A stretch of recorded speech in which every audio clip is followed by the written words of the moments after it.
Chapter 1. What is paganism? Paganism, also called neo-paganism, is a new religious movement whose adherents are found throughout the world.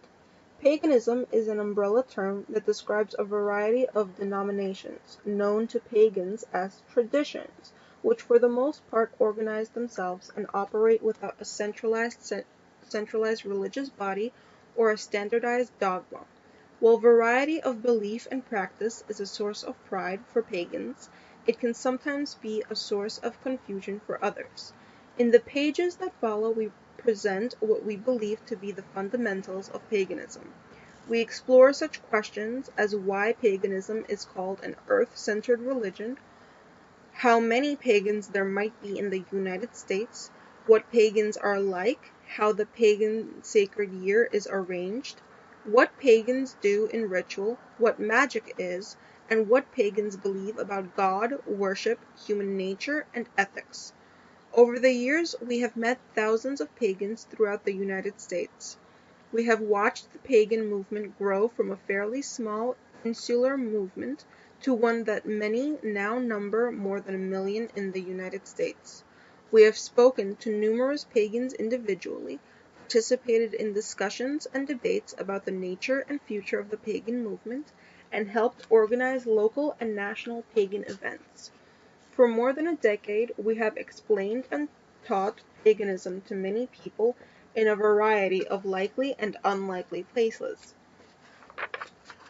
We've taught Sunday school at Christian churches, given the main address at Unitarian churches, attended interfaith councils, taught world religion classes, demonstrated pagan ritual for Mensa, given retreats, spoken at festivals and conventions, and provided newspaper, radio, and TV interviews on the subject. For most of these years, we've also offered private class instruction in paganism at beginning and intermediate levels. It is from this source of accumulated personal experience that we have collected and developed the concepts we present in this book. While elements of the topics covered here can be found in other books on paganism, the beliefs we identify as fundamental to paganism and how we interpret them are uniquely our own. We have on occasion been asked to name the most important belief or concept of paganism. This is difficult given the many traditions within the movement. However, if we could reduce paganism down to its essentials, we believe its two most central concepts are interconnectedness and blessedness. The belief that every part of the universe is profoundly interconnected shapes how pagans view the nature of the divine, the sorts of relationships possible with the divine and the universe, forms the pagan approach to prayer and magic. Most pagans believe that all parts of the universe, whether animate or inanimate, are connected at very deep levels that extend beyond the boundaries of space-time as we know them. Because of this interconnection, many pagans believe they are able to interact with the universe and the divine as co-creators. This concept is further explored in chapters 5 and 6. The belief that every part of the universe is blessed in its nature and that there is nothing wrong with the universe or with you means that the purpose of pagan spiritual practice differs from that of religions focused on issues of purification and salvation. Paganism takes the position that human beings are unflawed in their natures, are not spiritually doomed or damned, are born with all the tools and skills necessary to live ethically and spiritually, and are naturally oriented towards their own greatest growth and development. No part of pagan belief, practice, ritual, or sacrament is designed to save pagans from a flawed or corrupt nature, or to avert supernatural punishment arising from such supposed flaws. Elements of this concept are developed throughout the book, particularly in chapter 7. By contrast, most world religions today teach the opposite of one or both of paganism's central themes. They teach that the elements of the universe are separate from each other and that there is something fundamentally wrong with all of us. They may teach separateness by asserting that the universe contains distinct bits of matter not connected at deeper levels, that each of us is irretrievably separated from others and the divine by nature, or that the universe is split between what is supernatural and therefore good and what is physical and therefore bad. Most world religions also teach that human nature is flawed and that there is something fundamentally wrong with all human beings that must be corrected in order to reach that religion's idea of salvation or enlightenment. This wrongness may be called original sin or ego or desire or free will or any other number of names, but the existence and overcoming of this inherent wrongness is the basis of the spiritual practices, sacraments, and ethics practiced by their members. In such religions, the wrongness frequently doesn't end with human beings, but extends into the entire physical world, so that we are seen to be surrounded by wrongness, to be spiritually unsafe, and are encouraged to feel that life is a very dangerous undertaking. The concepts of separateness and wrongness are so ingrained in each one of us and in our culture that most of us are often not even aware they color our perceptions, life experience, and spiritual growth. Paganism soundly rejects both of these concepts and unequivocally affirms the interconnectedness of all parts of the universe and the inherent rightness or blessedness of the universe and human nature. Certainly, pagans believe that humanity can improve itself, but pagans do not equate the human ability to make bad choices with a flawed nature. Joyce and I believe that the concepts of interconnectedness and blessedness are what link together most of the divergent paths and traditions within paganism. Yet they are not the only common threads pagans share, as you shall see throughout this book. However, if you come away from here with no other knowledge of paganism than the concepts of interconnectedness and blessedness and what pagans mean by them, then you will have gained something of value. General characteristics of paganism. In addition to the two central themes of interconnectedness and blessedness, what other characteristics common to paganism as a whole can we identify? Paganism is a religion. As in other religions, pagans seek answers to ultimate questions, such as what is the meaning of life? What happens after death? Is there a God? What is our basic nature? And how do we interact with the greater universe? Pagans seek these answers in the context of a religious and social community. Pagans gather in churches, homes, or outdoors and meet in groups that may be called, among other things, circles, covens, churches, or groves. Unlike members of some religions, however, pagans generally do not actively proselytize. They do not send out missionaries, hold revivals, or try to gain converts. Almost none of the pagans we know converted to paganism in the traditional sense. They became pagan by deciding that paganism reflected what they already believed and then adopted the word pagan to describe themselves. Like other religions, pagans have clergy who perform religious functions such as marriages and funerals. Pagans also observe a sacred year and have religious holidays and other celebrations. I have no idea. I have literally no clue.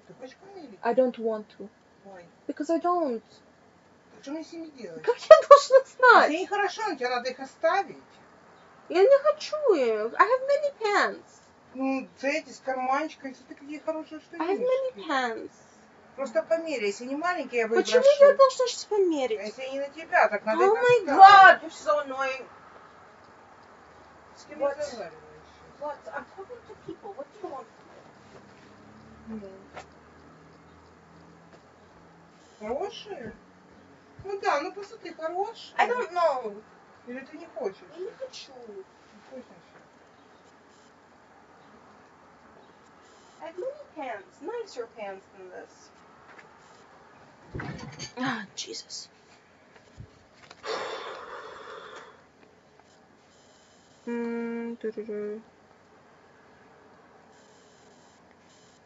Where was I? Like other religions, pagans have clergy who perform religious functions such as marriages and funerals. Pagans also observe a sacred year and have religious holidays and other celebrations. Most modern pagan traditions are described as earth-centered. Pagan holidays often fall on dates that mark change of seasons or are otherwise seasonally important. We take a look at the pagan sacred year and how it is celebrated later in this chapter. Paganism is a modern religion.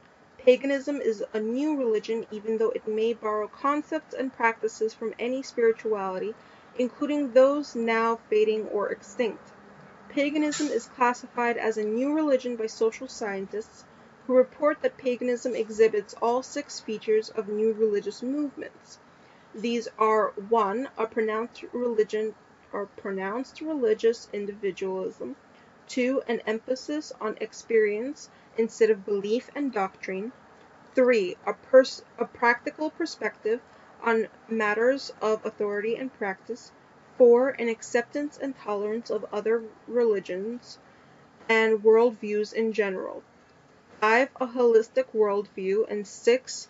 An open, flexible organizational framework.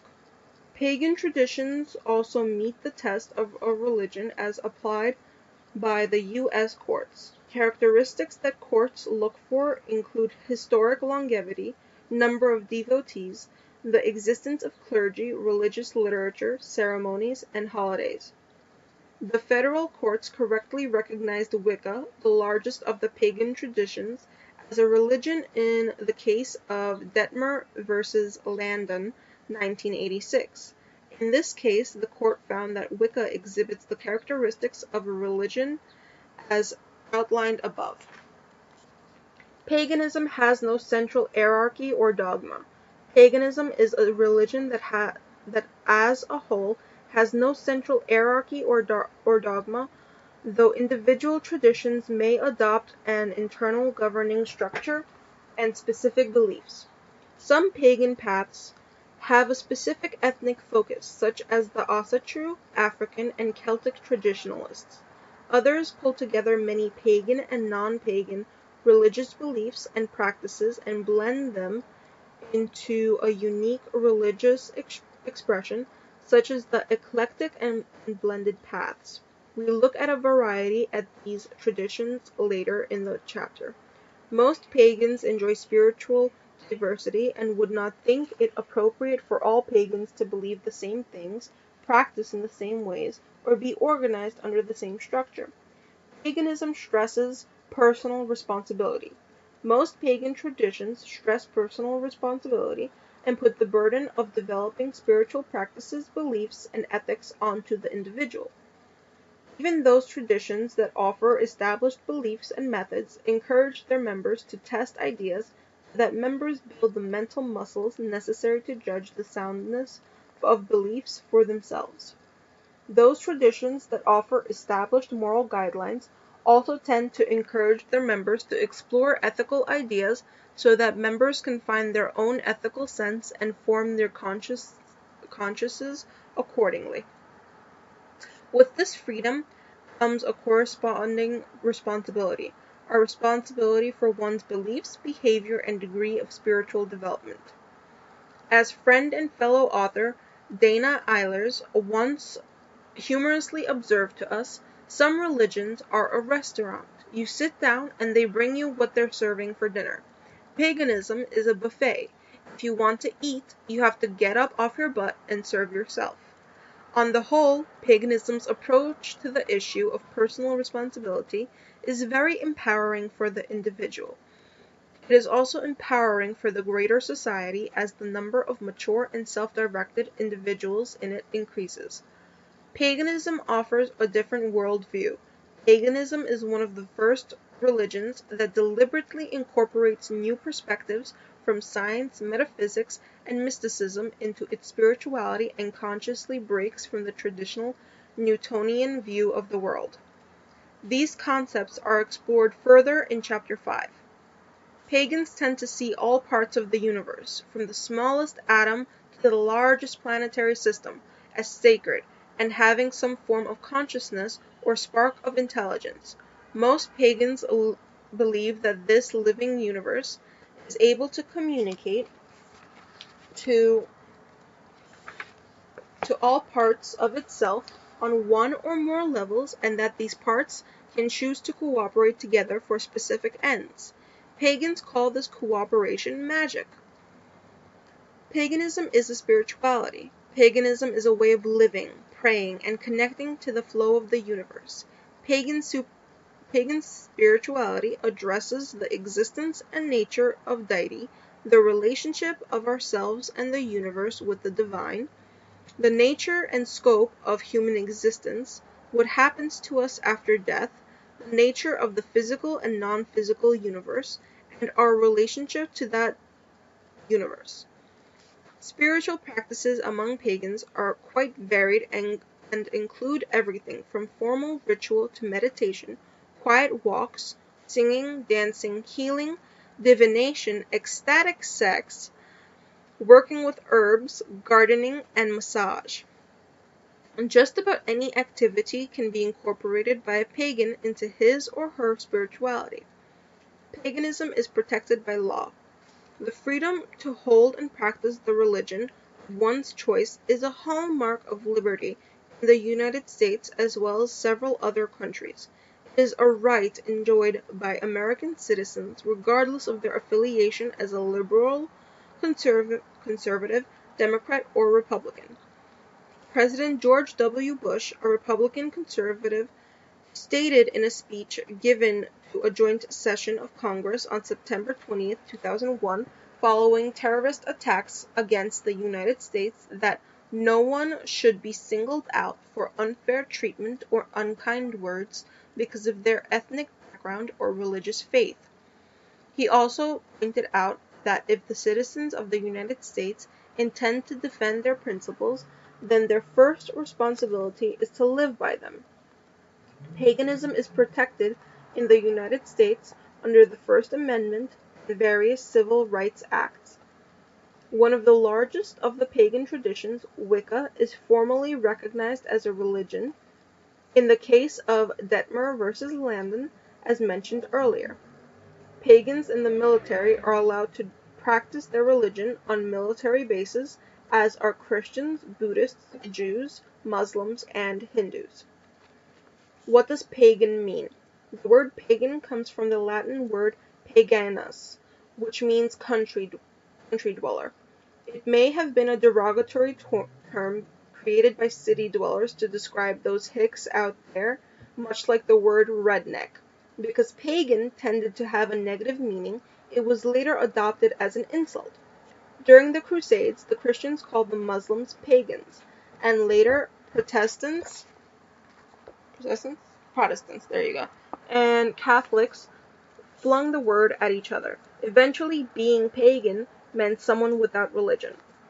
Since the word pagan has been adopted by the pagan movement, some of its perceived stigma has lessened.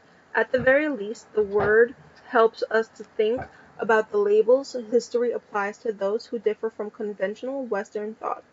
Some pagans don't like the word and use other terms to describe their path, such as African traditional religion, native spirituality, Celtic spirituality, heathenry, earth-centered spirituality, European traditional spirituality, the elder faith, and the old religion.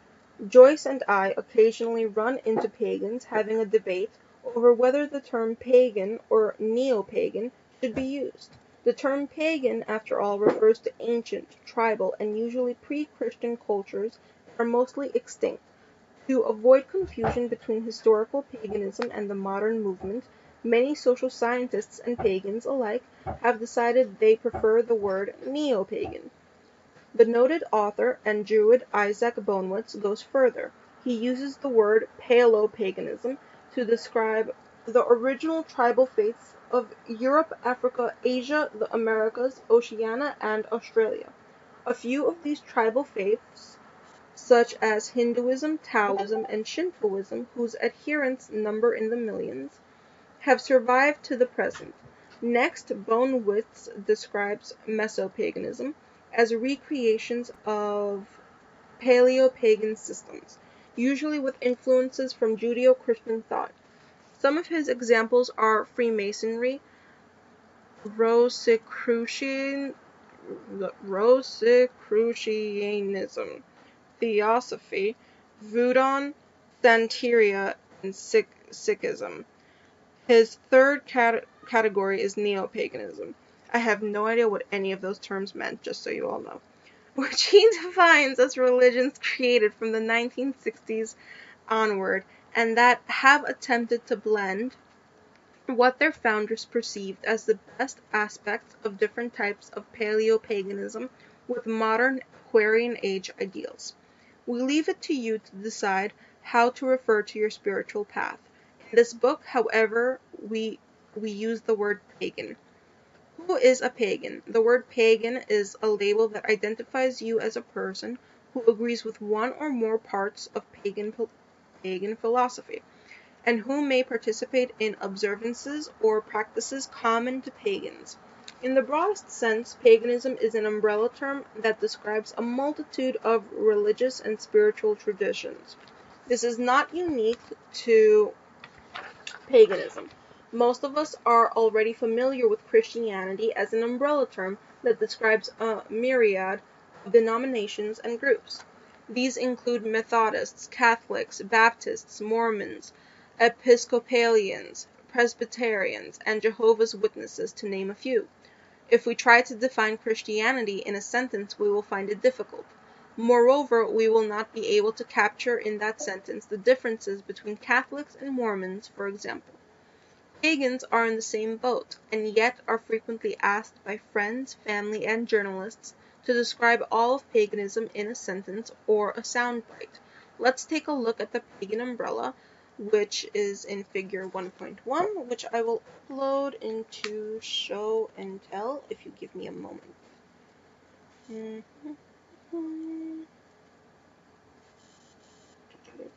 Actually, I'll upload it into Classboard. That should be better for everyone.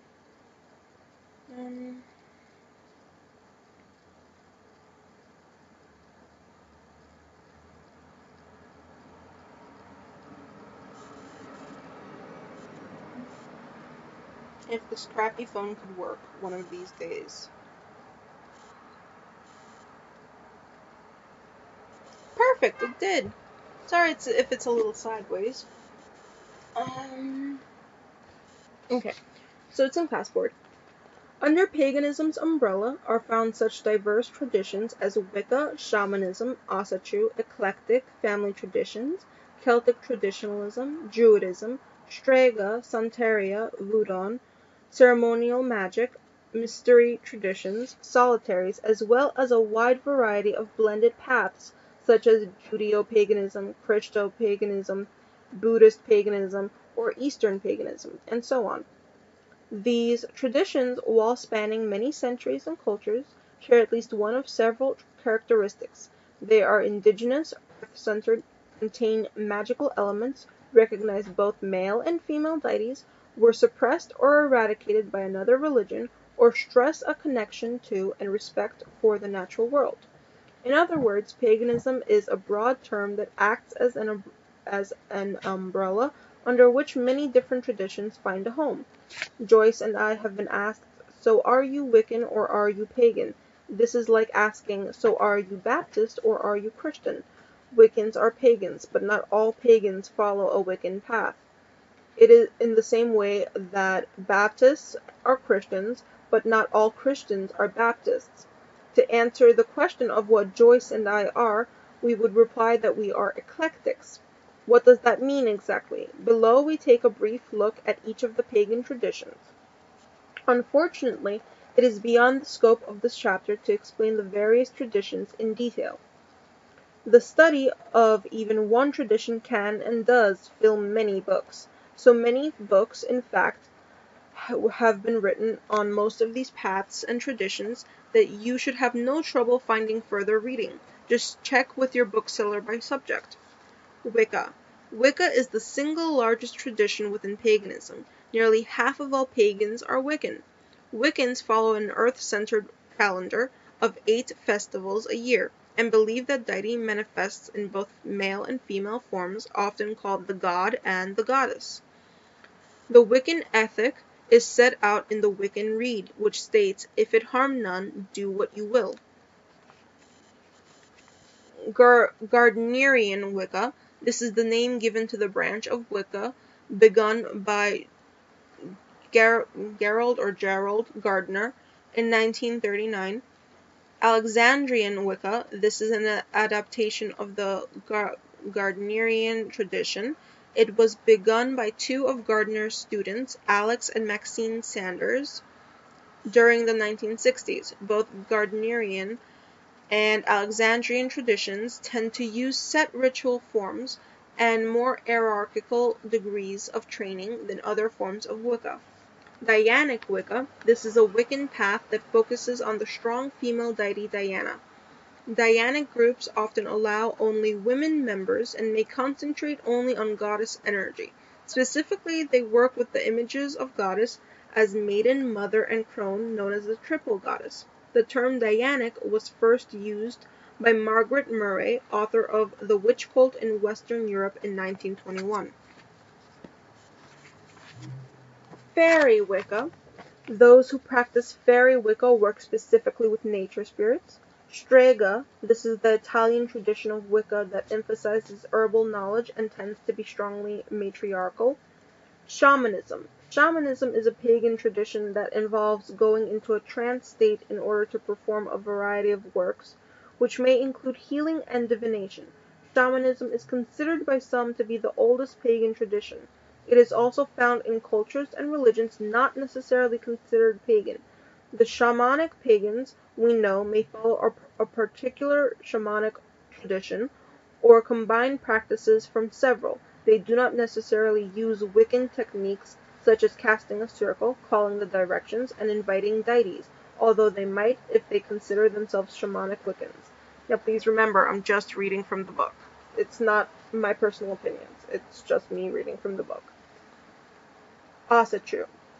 Those who practice Asatru devote themselves to the Nordic, Germanic, and Icelandic deities, and may do so to the exclusion of all other deities by a voluntary covenant.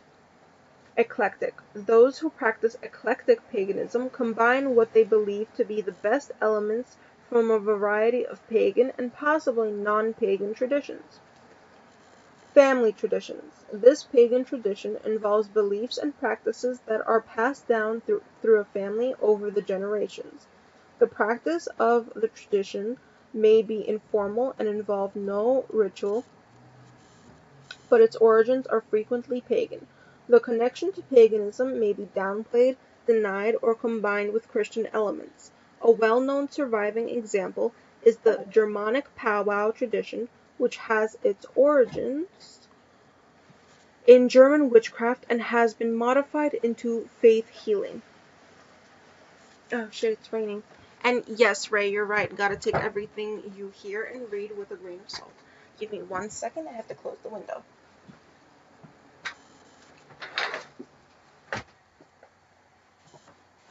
Okay.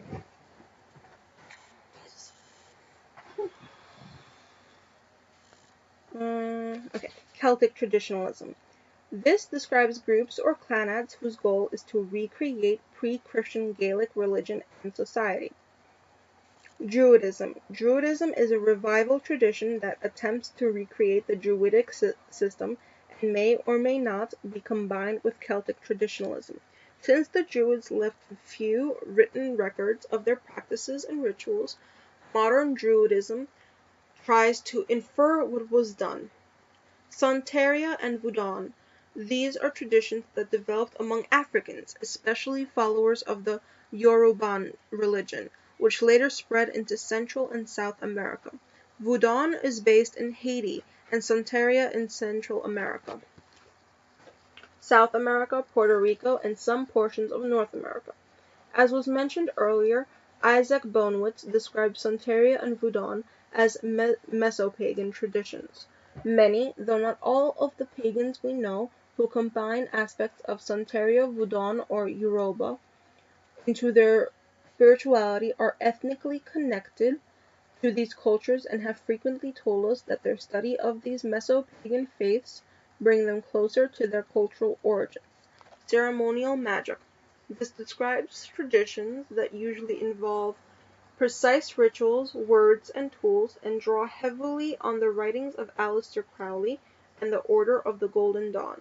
The Golden Dawn was a prominent occult society founded in Britain in 1887, Jesus fuck, by a small group of Rosicrucians. It's a complex set of rituals are set out in the book The Golden Dawn by Israel Regardie.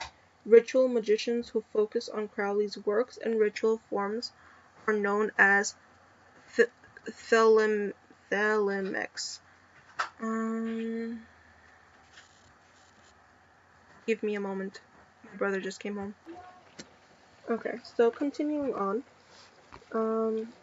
Mystery traditions. This pagan tradition includes those who study the ancient Greek, Roman, or Egyptian mystery traditions, particularly those practiced between 3,000 and 5,000 years ago.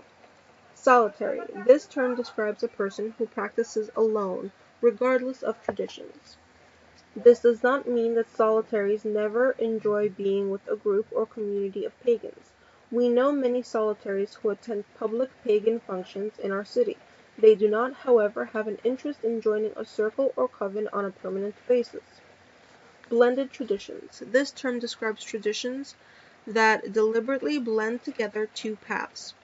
Examples include Judeo-paganism, which is often strongly matriarchal and blends certain ancient Jewish customs with an earth-centered practice. We have a friend who calls herself a Jew witch, for example.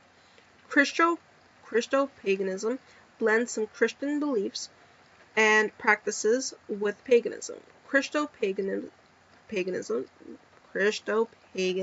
may pray the rosary and work magically with angels, archangels, and other spirits.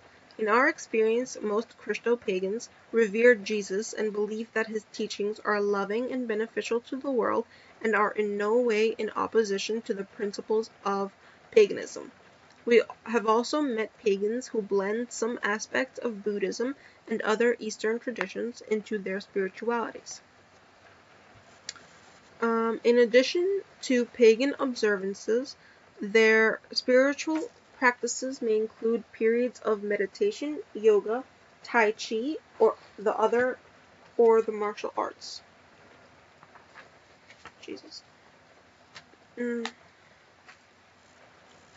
Okay, how many pagans are there?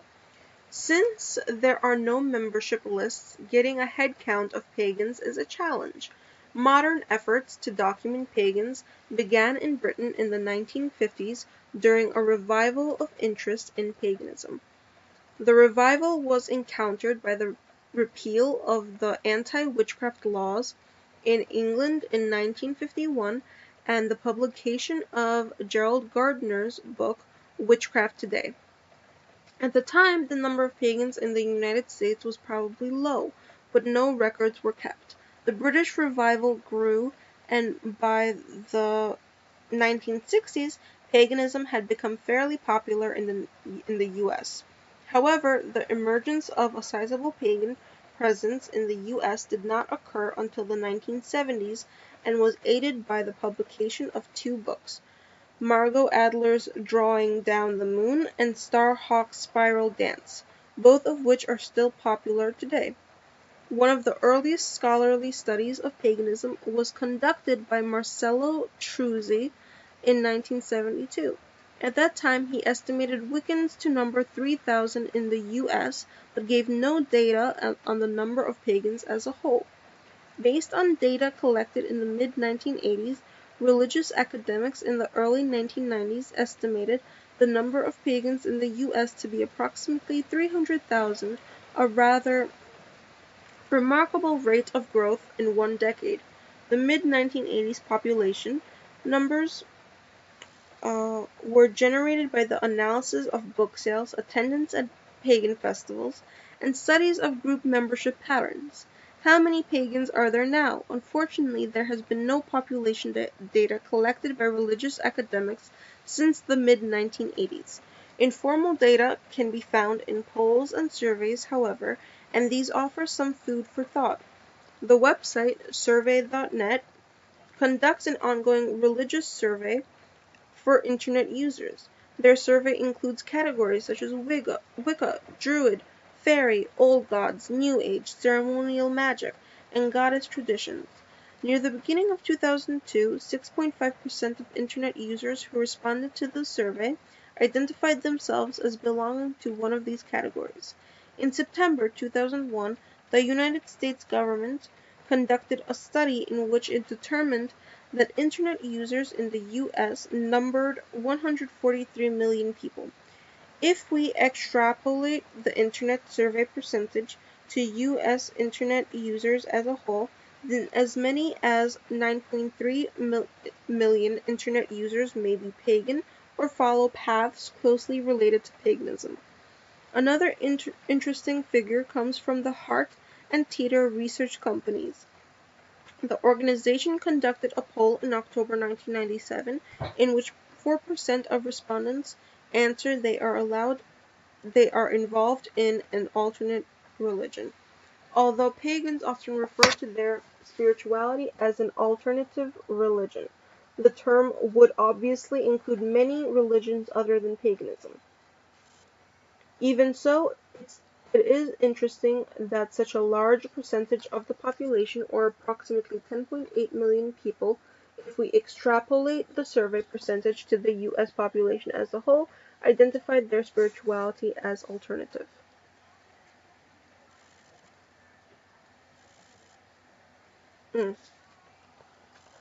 Along these same lines, a survey conducted in 1995 by Yankelovich Partners revealed that 8% of those polled had participated in New Age rituals and practices such as contacting the dead, spirit channeling, investigating past lives, mental telepathy, healing through mind power or crystals, consulting a fortune teller or astrologer, or making plans based on their horoscope. This survey includes practices that are not exclusively pagan. However, if we apply the survey percentage of 8% to the U.S. population as a whole, then it does indicate that 21.6 million people were apparently open enough to New Age, pagan, and other alternative practices to participate in them. We discussed the issue of pagan population figures with a religious academic who has published studies on paganism, and he believes that at the beginning of the 21st century, pagans in the U.S. numbered about 1.25 million people. This is just his opinion, however. We will have to wait for another academic study to be released before we will know if he is correct. How do the number of pagans compare to other religions in the U.S.? According to 2002 World Almanac figures for Northern America, which excludes Latin America and South America, Buddhists number just under 800,000. Hindus, 1.3 million. Jews number 6 million. And Muslims number about 4.5 million. Even using the mid-1980s pagan population figure of 300,000, pagans constitute a significant minority. If future academic studies support the estimate of 1 million or more pagans, then pagans would indeed constitute a significant religious minority in the United States as of the turn of the 21st century. Where pagans come from and what they're like. Pagans are one of the most diverse groups of people you are ever likely to meet. They come from a wide variety of religious and educational backgrounds and work in a wide range of professions. We know pagans who are doctors, lawyers, clerks, computer programmers, teachers, mechanics, accountants, waitresses, and Small business owners. Most pagans we met are bright, intelligent, and well-read. To get an accurate idea of what pagans are like, we look to the most recent National Survey of Pagans, conducted by Scott Russell in 1996 at 9 different pagan festivals across the U.S. Russell's survey states that pagan women only slightly outnumber men, and that the majority of pagans are between the ages of 26 and 41. The largest income brackets for pagans puts them solidly in the middle class, and almost half of all pagans have bachelor's degrees or higher. I'm going to take a small break here. Okay, continuing with where we left off, which was regarding bachelor's degrees. New paragraph. Also, according to Russell's survey, if pagans belonged to another faith before becoming pagan, they were most likely Protestant. Those who were Catholic and those who described themselves as other are almost equally divided. Nearly half of all pagans have identified themselves as pagan for less than 5 years, and slightly more than half have been pagan for 5 years or longer. Numbers of pagans who practice by themselves and those who practice in groups is about equally split. It is also interesting to note that a large majority, 69% of pagans, state they've never been prosecuted for their religion. We find this significant and believe it may indicate that paganism is becoming more accepted in the U.S. Pagans are well educated when it comes to their legal and civil rights, and in our experience are aggressive in asserting and protecting them. In the early years, when numbers were much smaller, many pagans were fearful of speaking out for themselves. Now, however, pagans can be quite vocal and quick to write letters, speak to state representatives, give testimony in court and legislative actions, join interfaith ministerial groups, and demand equal time from the media. There are several civil rights organizations who devote themselves to help protect the civil liberties of pagans. They are easy to locate by searching the internet. If you ever feel that you have been discriminated against because you are pagan, you can best help yourself and other pagans by exploring your legal rights and remedies. Contact an attorney, the Equal Employment Opportunity Commission, EEOC, the American Civil Liberties Union, ACLU, or a pagan civil rights organization for a referral to an attorney. If you are pagan, you belong to what may be one of the fastest growing religious minority groups in the U.S., many of whose adherents are highly educated, well-read, employed in good positions, and pay their share of taxes. Pagans have every right to be proud of who they are and to insist that the precious gift of religious freedom be applied to every religion in this country, large or small. What pagans do and when they do it. As with other religions, pagans meet to celebrate, worship, pray, learn, discuss, and have fun. Pagans gather in big groups and small groups, in churches, homes, and in nature. Pagans gather for seasonal celebrations and to mark life passages. Pagans gather for special occasions and events like conventions, picnics, and festivals. Pagans who prefer to practice alone are called solitaries, but even solitaries join in group ritual and festivities from time to time. Pagans on the whole have no prescribed religious ritual form to follow. Spiritual experiences are quite diverse. A religious gathering may involve singing, dancing, quiet meditation, prayer, healing, ritual movement, chanting, or magic and energy workings. What occurs at any given gathering will depend to a large extent on the goals of those who plan it. The organizers may choose to stay within the structure of... Sorry, hold on.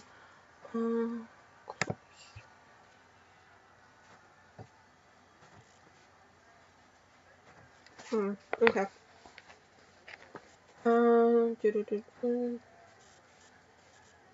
extent of the goal of those who plan it, the organizers may choose to stay within the structure of their tradition, blend several traditions together, or ask a guest group to share theirs.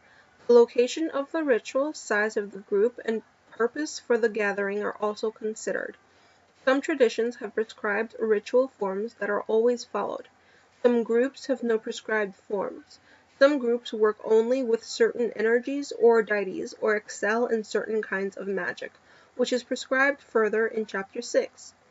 Pagans enjoy learning about many traditions and, if they choose, participating in different kinds of religious experiences. A typical gathering for ritual where we live, called open full moons, may be attended by 80 or more people who may represent 10, 20, or even more different traditions.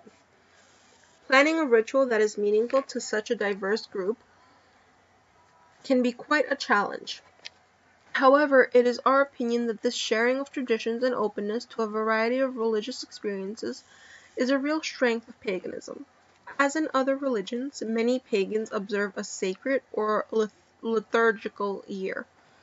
The Christian liturgical year, for example, begins with Advent and the birth of Christ, continues through his death and resurrection, ends after Pentecost, and then begins again. Many other religions, in addition to Christianity, build their liturgical years around the lives and deeds of their founders, their ethnic history, or their deities.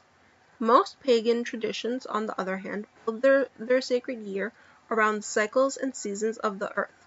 Because of this, paganism is often referred to as an earth-centered religion. An earth-centered religion. Many pagan religious observances are built around the flow of the seasons, which mark not only the passage of time, but also moments of spiritual significance. Pagans call their earth-centered cycle the wheel of the year. The wheel begins with Yule at the winter solstice and ends with Samhain or Halloween, passing through a total of 8 celebrations.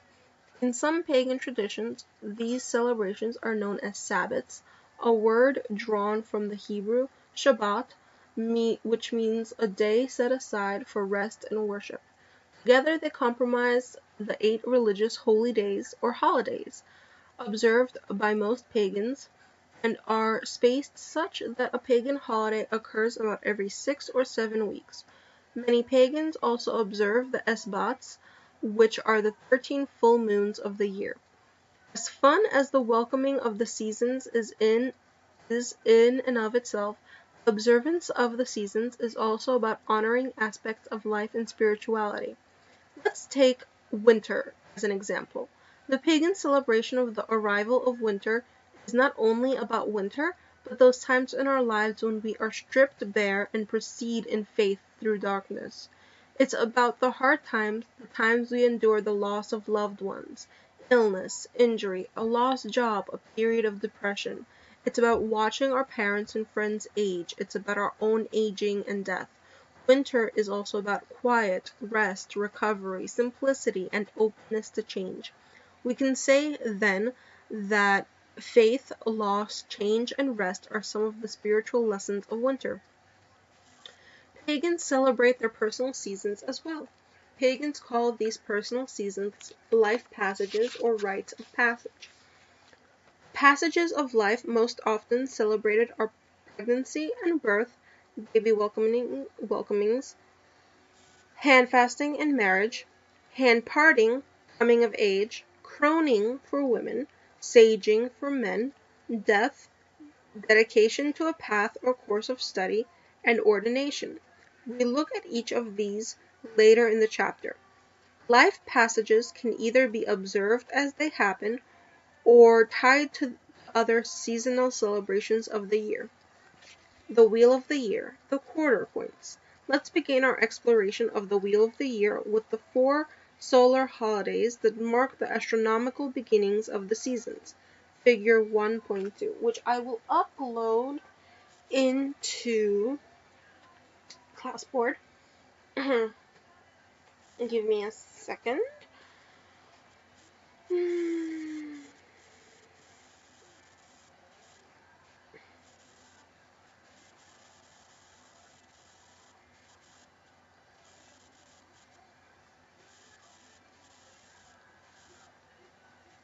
so I need a better picture than that.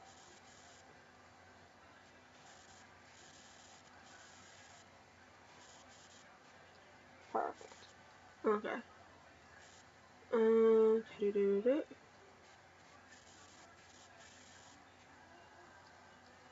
Okay, it uploaded.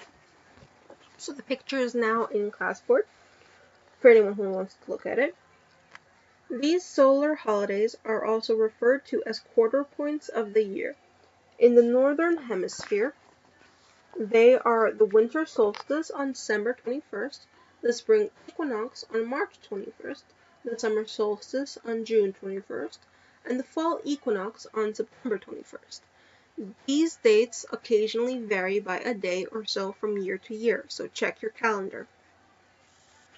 Winter solstice, the winter solstice, also called Yule or midwinter, occurs on December 21st and is the first pagan holiday celebrated after the ending of the old year at Samhain. It is located in the north on the wheel of the year, which represents the land of dark nights and the cold grip of winter. When winter solstice arrives, we know we are halfway through the dark part of the year. The darkness that has been growing since the fall equinox reaches its peak at the winter solstice, making this the shortest day of the year. Starting the day after winter solstice, the length of sunlight begins to increase day by day until it reaches its peak, the summer solstice. Many view winter solstice as the day on which the sun is reborn, as indeed it is. The pagan solstice celebration is just one of the many festivals of lights that occur this time of year, including Christmas, Kwanzaa, Hanukkah, St. Lucia's Day, and La Posadas. Yule traditions include the burning of the Yule log, which represents the increasing light of the season. It is a common practice to keep a piece of it to light the next year's Yule log, and to scatter some of its ashes over the fields. Kissing under the mistletoe, whose white berries symbolized semen to the ancient Druids, may be the remnants of an ancient fertility practice. Better watch out who you kiss. Holly and evergreen are both symbols of the promise of the return of life and springtime, since their leaves do not turn brown and die like other trees. Spring equinox. Daylight has continued to grow since the winter solstice. At the spring equinox, daylight has grown to the point where there is much daylight as darkness in a day. Light and darkness are in perfect balance on this day, March 21st, and will not be again until the fall equinox on September 21st. The spring equinox, then, marks the beginning of the light half of the year. It is a time to celebrate balance and the arrival of spring. The trees are budding and the earliest flowers are blooming. Its position on the wheel of the year is in the east, which represents the land of dawn, the freshness of a new day and new beginnings. Most of the spring equinox traditions that we observe today relate to fertility and renewal of the life force. The most familiar is the coloring of the eggs. That's amazing, Ray. That's really good news. That makes your birthday extra special. The most familiar is the coloring of eggs. The egg was the symbol of the German goddess Ostara, known to the Anglo-Saxons as Eostre, and which may also be derived from the Phoenician Astarte and Babylonian Ishtar, all of which are spring fertility goddesses and from whose names come the words East and Easter. Summer solstice. Jesus. The summer solstice occurs on June 21st and is known as midsummer or litha. It marks the time when the sun is at its maximum power and is the longest day of the year. The summer solstice marks the midpoint in the light half of the year. The themes of this season are growth, fruitfulness, abundance, and strength. Its position on the wheel of the year is in the south, the realm of heat, fire, and creativity. The celebration that occurs before Solstice Day is known as Midsummer's Eve.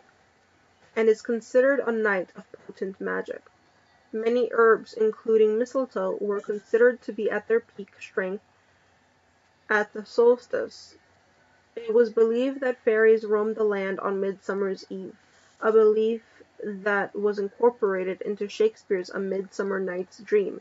It is common for pagans to light bonfires at the solstice to celebrate the warmth and light of the sun.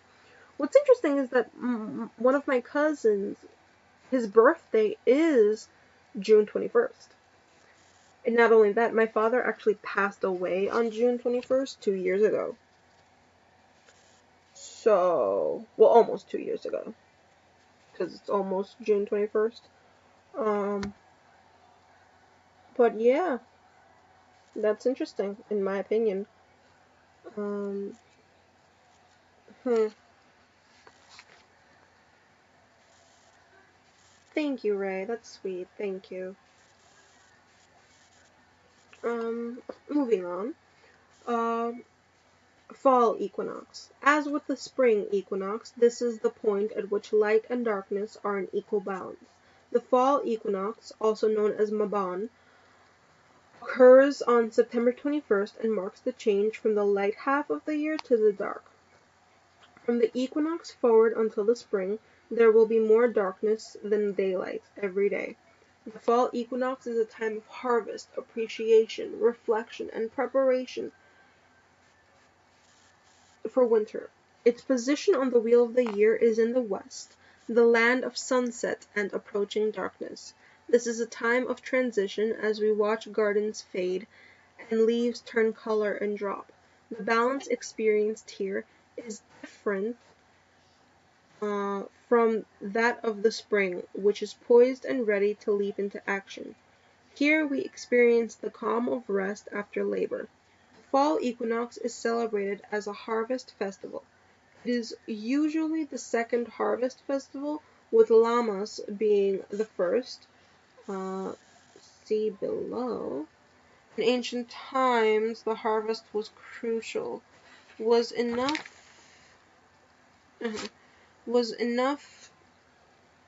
grown and gathered to support everyone through the winter? Were enough seeds saved for good planting next to spring? Pagans celebrate the end of the harvest with feasting and visiting with friends. Since the fall is also associated with the harvesting of grapes and the making of wine, a tasting of the year's vintage may be in order.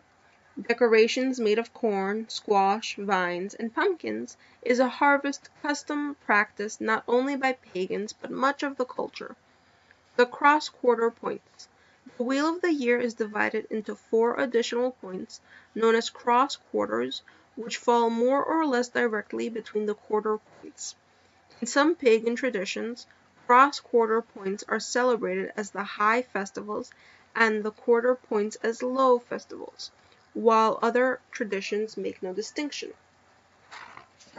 In general, new person? We have a new person. That's so nice. Just give me a moment, because I have to... Night Stalker is not new. They just tend to be very vague shadows. Not vague, like very mysterious, I guess. They've been here before. That's basically what you need to know.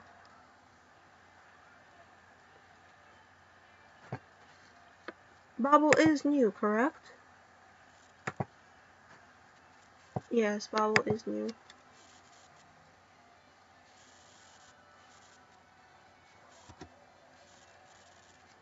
Alright.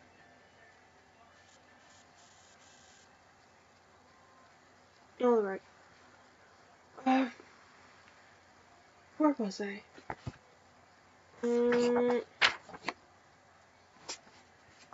In general, the quarter points are considered solar holidays since they relate to the strength and position of the sun throughout the seasons. The cross-quarter points are considered agricultural holidays as they tend to mark key moments in the planting, growing, and harvesting of crops.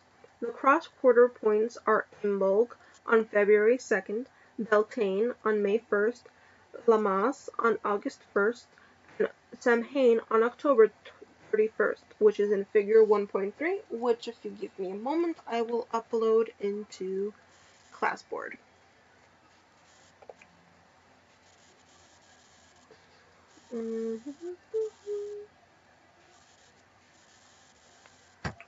I need like a freaking table or something.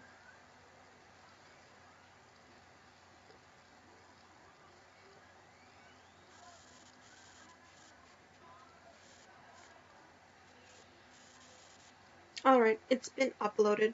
So if you go into Classboard, you can follow along if you want to. Or just listen. Whichever, your choice. Imbolg, pronounced Imbolg or Imbolc, also called Candlemas, occurs on February 2nd, midway between the winter solstice and the spring equinox. Imbolg reminds us that daylight is growing and that winter will soon be gone. As a symbol of the growing light, pagans bless and light many candles on this holiday, as do those Christians who still observe Candlemas. Candlemas is also known as Saint Brigid's Day. Brigid is the Celtic goddess of fire, an appropriate figure for this holiday, who was later canonized by the Catholic Church. Imbolg also corresponds with Groundhog Day, a modern version of testing for the return of spring. Imbolg can be celebrated with candlelit processions, the ceremonial lighting of fires, and solar wheels that are lit and rolled down hills, and by sending blessings to the fields and farm animals. A principal theme of Imbolg is purification and cleansing, a time to clean out mental, spiritual, and emotional cobwebs as we leave winter behind and make room for spring.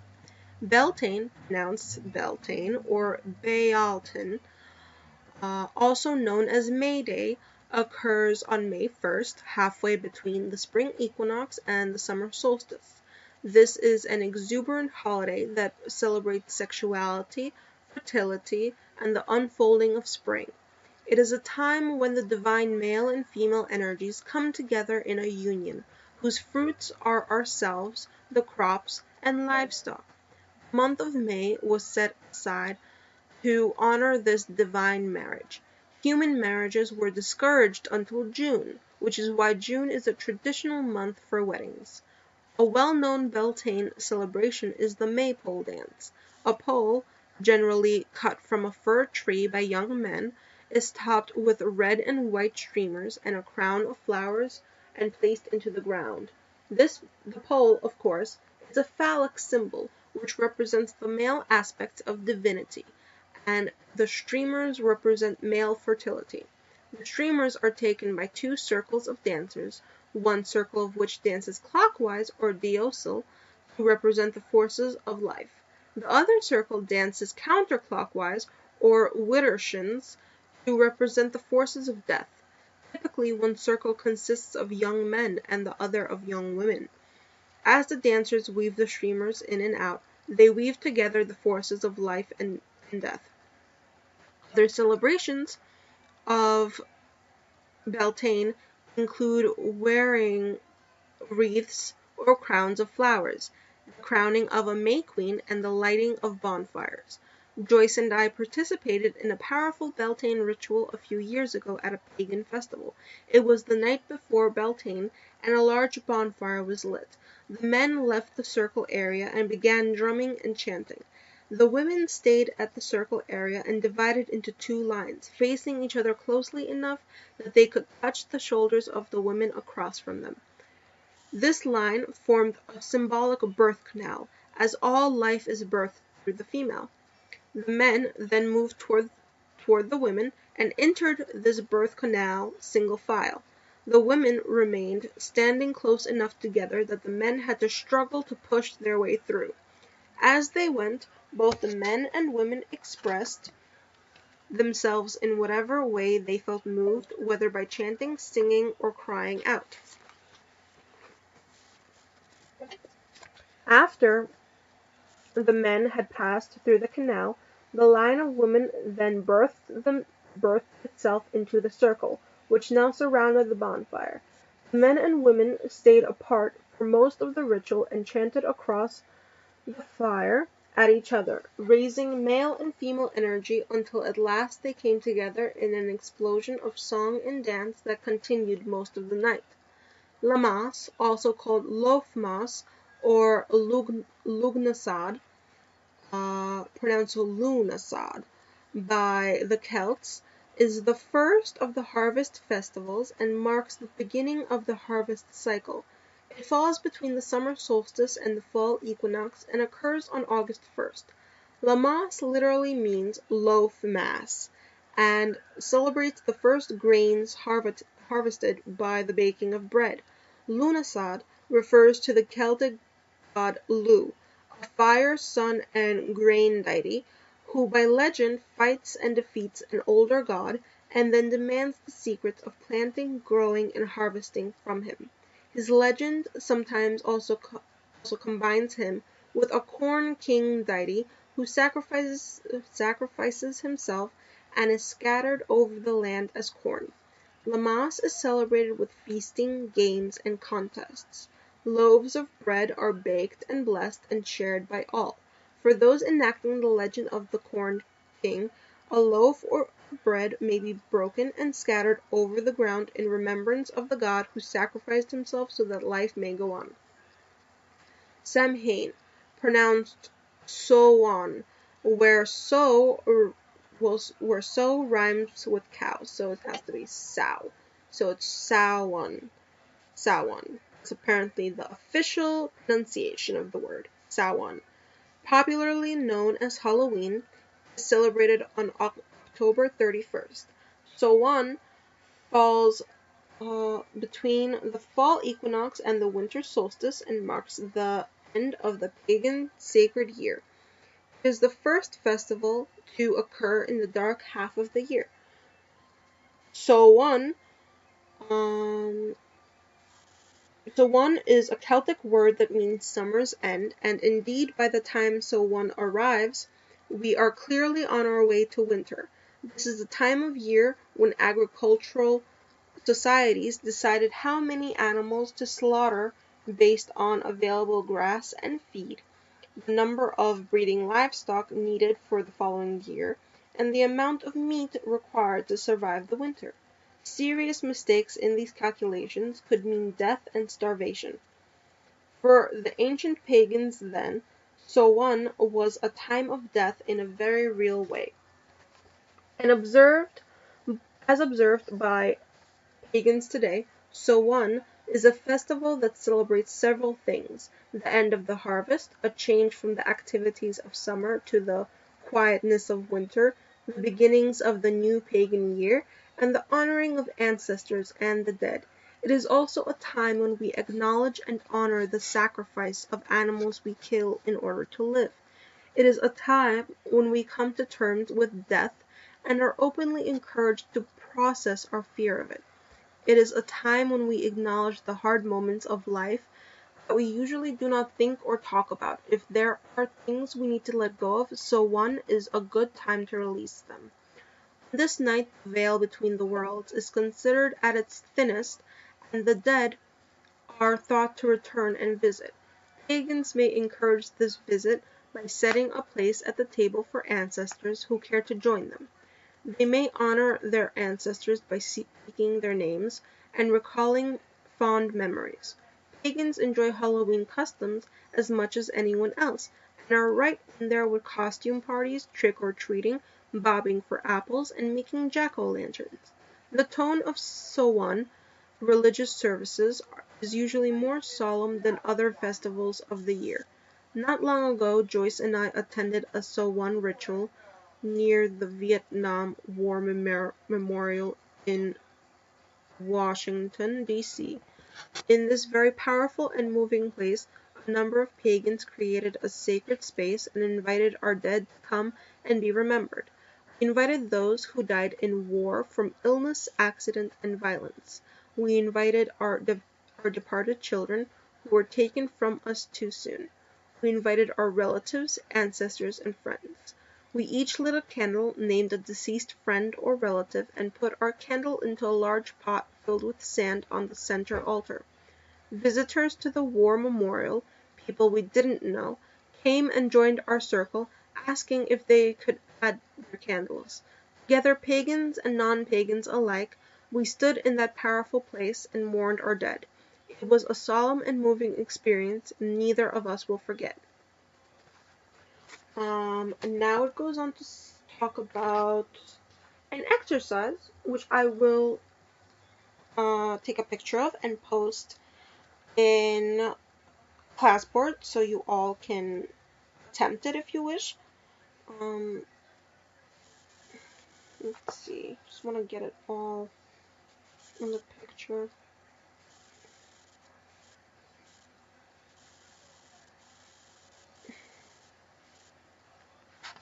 Okay, and then it also talks about questions to discuss. But I've been reading this a lot, so I mean, if you guys want to discuss it, that's totally fine. Or not, I could just continue reading, which I will have to do anyway, because I want to get through at least chapter 1 through today. So, yes. So, yes, they're both in there. Okay. So, the exercise is a walking meditation. This is all for later, because it's very lengthy, pretty much. It's talking about taking a half hour to go outside and enjoy the feeling of the season. If the temperatures are extremely hot or cold, wait until a day when you can go outside safely and be sure to dress for the weather. There is a rhythm and a flow to the seasons. Each one has its own taste, smell, and mood. As you go for your walk outside, get in touch with the message of the season for you. Feel your sense of connection to the earth, trees, grass, animals, and people around you. Let your walking and your breathing fall into a rhythm that helps you feel connected. Make a mental note of which pagan holiday you are nearest and think about its meaning for you. How does this holiday speak to the events happening in your life right now? How does the earth reflect these messages to you? What is it saying? Before you come in, pick up an object that reminds you of the season. Put it somewhere where you can see it and let it remind you of the connections you made on your walk. Now it's talking about questions to discuss, pagan holidays. Which season of the year is your favorite? What do you remember from your childhood about this season that has special meaning for you? How do you celebrate the season now? If you guys want, we can discuss that, or I can just go on reading and we can just either discuss it later, or you can put that in like a journal. So who wants to do what?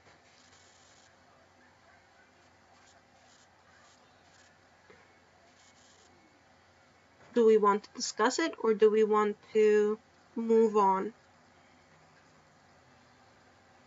And I can just leave these for like you to put down in like your journal, or just like everyday thinking.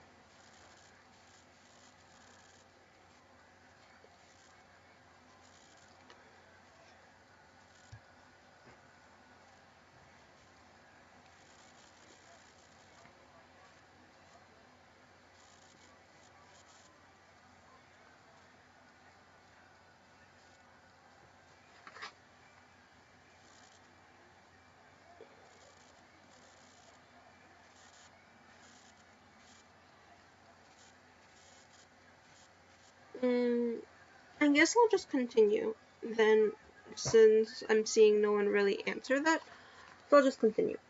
Okay, hello. It's totally fine. Also, hello. Okay, I'll just continue on, I guess. Oh, small is typing. Okay. I mean, I can tell you guys which is mine. Okay, Naples. Okay. You can. Oh, okay. I'll just continue on then. So I'll skip the question. Oh, that's nice to know because I was wondering why you were yelling in the kitchen.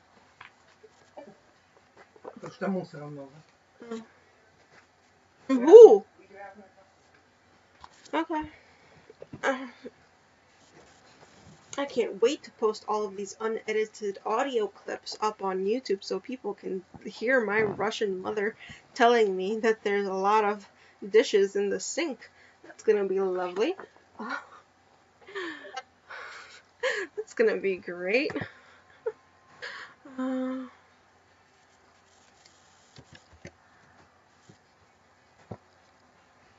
Okay then. Right. So, the questions you can all discuss amongst yourselves or put in your journals, whatever you guys feel is right. Now, moving on. Rites of passage. The celebration of the personal seasons of life is important to most people, pagans included. The passages of life most often celebrated by pagans are pregnancy and birth, baby welcomings, coming of age, hand fasting and marriage, hand parting, croning for women, saging for men, death, dedication to a path or course of study, and ordination. Some traditions have specific rituals for observing life passages and others do not. Many celebrations are created at the time specifically for those involved and may be highly personalized. Although pagans do not have sacraments as such, rites of passage resemble sacramental rites and generally serve the same purpose. Pregnancy and birth. That literally just scared the living shit out of me because I thought there was a freaking insect on my hand. No, it was just a strand of hair. My own hair. Jesus Christ. Okay, pregnancy and birth. Celebrations focused on pregnancy and birth are designed to give support and encouragement to parents expecting a new baby. It is a time to bless the mother, the father, and the baby, to wish them good health during and after delivery, and to give gifts and advice. Joyce and I attended a celebration for friends of ours expecting a baby several years ago. The ritual began with a lighting of the candles, an incense, and the playing of soft music. The expectant mother sat in a comfortable position, leaning back in her husband's arms. The rest of us came forward, 2 or 3 at a time, and rubbed the mother's feet and hands with massage oil. As we did so, we offered both the father and mother our support and energy for the coming delivery. The massaging enabled a very direct energy exchange to take place between us and the mother. Occasionally someone would share advice or a funny story, bringing a round of laughter to the group. The ritual was very relaxed and unstructured, and continued until everyone present felt that they had offered all the blessings they wished, and exchanged the degree of energy with the mother that they desired. After the ritual was over, we gave baby presents and had a feast. On the wheel of the year, pregnancy and birth fall between the north and the east, or between winter and spring. The new life is not yet here, but its promise is definitely felt and eagerly awaited.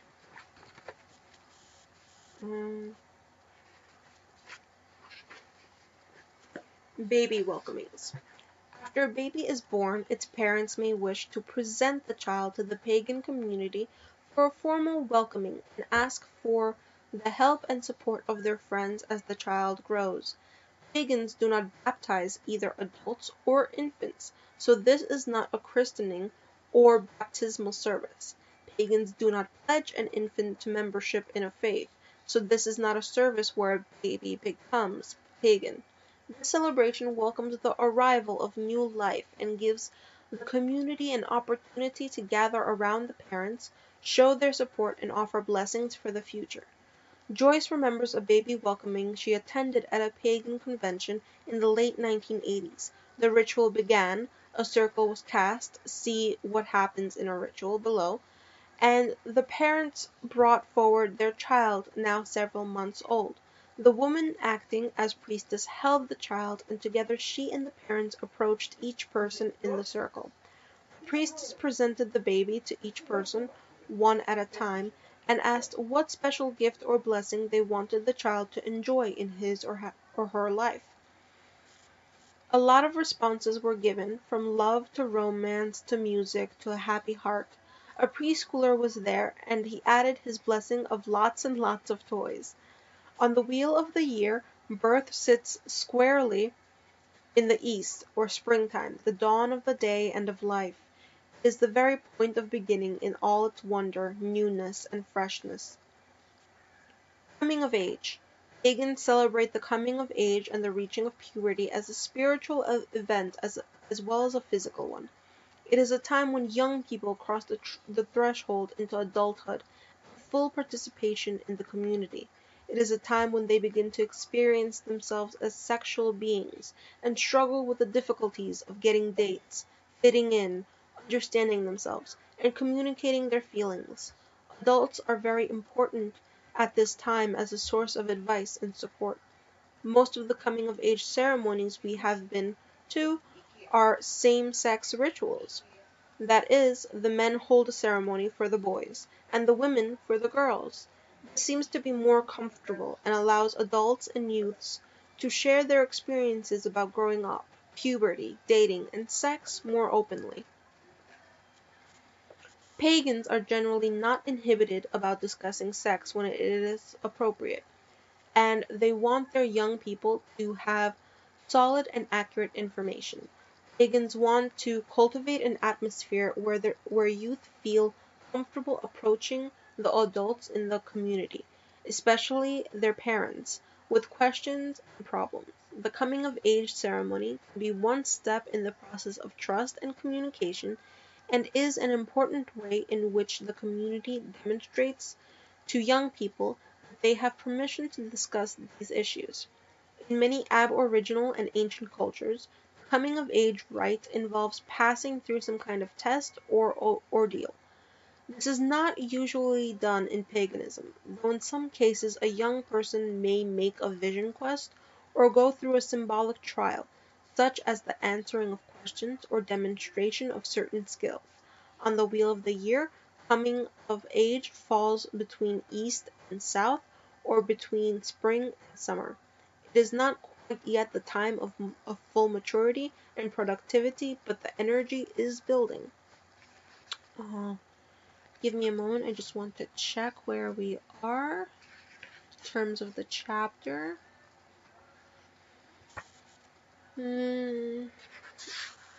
Okay, I will take a break after about 2 more pages.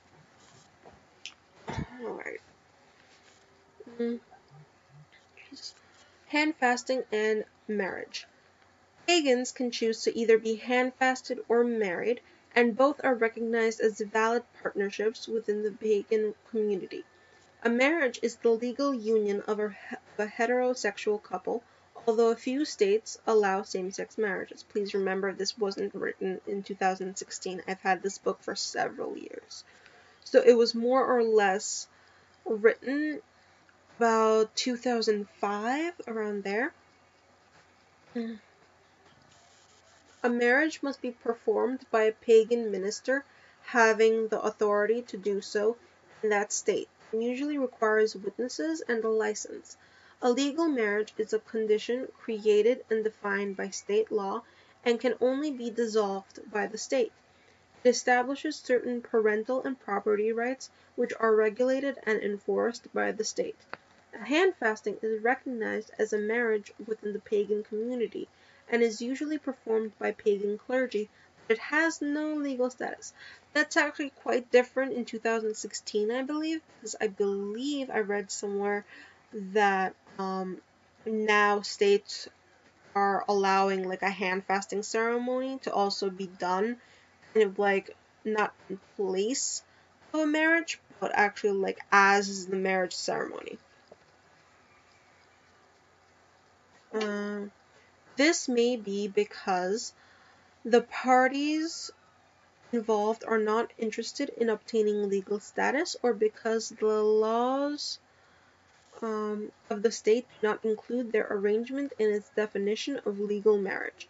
Examples of the latter are marriages between homosexuals or the union of 3 or more people who decide to form an extended family. Hand fasting may be entered into for a limited period of time, such as a year, at which point the union automatically dissolves, or it may be for an indefinite period. We have friends who hand fast for 1 year intervals. Each year at that date, they are free to leave the relationship, but if they decide to stay together, they renew their vows privately. On the wheel of the year, hand fasting and marriage are found in the south, summer, the land of flowering adulthood, fertility, and productive unions. It is a realm of great energy, life, and abundance. Hand parting. This is the pagan equivalent to separation, divorce, or dissolution. If the parties involved are legally joined, they must also go through whatever legal process is required by their state in order to end the relationship. If the parties are hand-fasted, no legal action is likely required. Either a formal or informal hand parting is usually sufficient. The purpose of a hand parting ritual is to mark the end of a relationship or other involvement, and to help those involved to say goodbye and let go. It provides ritual space in which to heal, forgive, and to grieve. In the general culture, the ending of a relationship is often seen as a cause for shame and failure, which the parties usually endure alone. Hand parting is not a stigma for pagans. As we saw in our review of the Wheel of the Year, there is always a season when things must end, when change and transition occur. It is a natural, even though painful, process. Hand parting openly acknowledges the personal season of letting go, and can occur with all involved parties present or with only some. It may be done publicly or as a private goodbye with a few close friends. On the Wheel of the Year we find hand partings in the West, the land of letting go, as well as the realm for reflection, processing, and evaluating what we have accomplished and experienced. Croning and saging. The croning of women and the saging for men is a supportive rite of passage for those pagans who have passed through middle years and are now esteemed as elders in the community. The croning for women often occurs near menopause. The saging for men occurs. Oh, hello, Sam. Oh, um, one moment now that I actually know you exist. Because I have to do the thing as always. Okay, there we go. Okay, the thing. Alright, the thing has been done. Continuing. The saging for men occurs whenever appropriate, though it is frequently associated with retirement. It is a passage that reaffirms for those approaching elderhood, and they are a valued part of the pagan community. It marks for them a transition to a stage of life where they can enjoy the fruits of their labors and may even relax a bit. On the Wheel of the Year, croning and saging is found in the West, the land of autumn and sunset. This life passage brings out the energies of quiet, rest, reflection, and wisdom. It is a time for letting go and being open to transition as children leave home, jobs are left behind, and women leave their childbearing years. Death. Death can be the most difficult of the life passages. It can also be the most inspiring and uplifting. Pagans see death as a natural and expected part of the wheel of life, necessary for the renewal of the body and spirit and the processing of life experience. For those who are dying, a rite of passage celebrated at this time can be a great comfort. They may want friends and family near. They want to know they are leaving a legacy that will be remembered. They may need help in their own transition and letting go and finding the courage to step out into the realms of death. It is important that they have the support of their family and community, and that they know it is all right for them to do what they need to do, whether that is to heal and recover or to pass over. After death, these rites help those of us who remain to grieve, support each other, and remember our loved ones. Pagans may decide to have funerals, memorial services, graveside services, or private services. They may choose to be buried or cremated. Pagans have no rules concerning the method of interment or the type of service that must be held, though some pagan paths may observe certain traditions. On the wheel of the year, death and dying is found in the north, the land of darkness and the cold of winter. It is here that life sleeps and awaits its next cycle. And I will be taking a break. Continuing on. Dedication to a path or course of study and ordination. Dedication rites can occur at any time during life and may occur more than once. They include all forms of initiation and self-dedications. They may be performed alone or in the presence of a group or community that a pagan wishes to join. The dedication may be renewed from time to time. Ordination takes this dedication one step further. In this instance, a pagan church will grant clergy status to one of its members. As with other clergy, pagan ministers can perform weddings. Pagan clergy are not required to remain celibate and usually hold jobs and raise a family. Pagan clergy is essentially a volunteer force, though there is no obstacle to paid professional pagan clergy either. Any pagan can choose to study to become clergy and apply for that status through a pagan church. What is a ritual? Throughout our discussion of the Wheel of the Year and rites of passage, we have frequently mentioned rituals we have attended. So what is a ritual? A ritual is what pagans call their church services. The fourth edition of the American Heritage Dictionary calls a ritual the prescribed order of religious ceremony. And that pretty well sums it up. What happens in a ritual? What happens in a ritual is up to those who plan it. They consider the time of year, the purpose of the gathering, how many people there will be, which can range from 1 to several hundred, whether they are indoors or out, and what they want from the ritual. Some traditions have regular forms that are followed. These might be quite precise or only provide a framework that the group fills in for itself. You will hopefully have the opportunity to attend many rituals. Below are the typical elements of ritual you are likely to come upon no matter where you go or what tradition you encounter. The typical ritual consists of 6 parts. These are 1. The preparation of the space, 2. The preparation of the people, 3. The creation of sacred space, 4. The calling of quarters, deities, or other energies, 5. The magical or energetic working, and 6. The dismissals.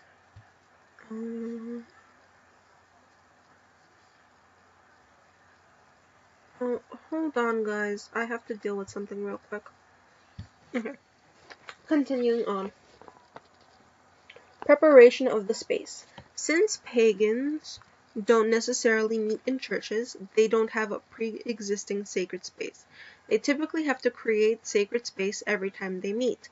The preparation of the space involves the choosing of a location and getting it set up for ritual. It may need to be straightened and cleaned up both physically and energetically.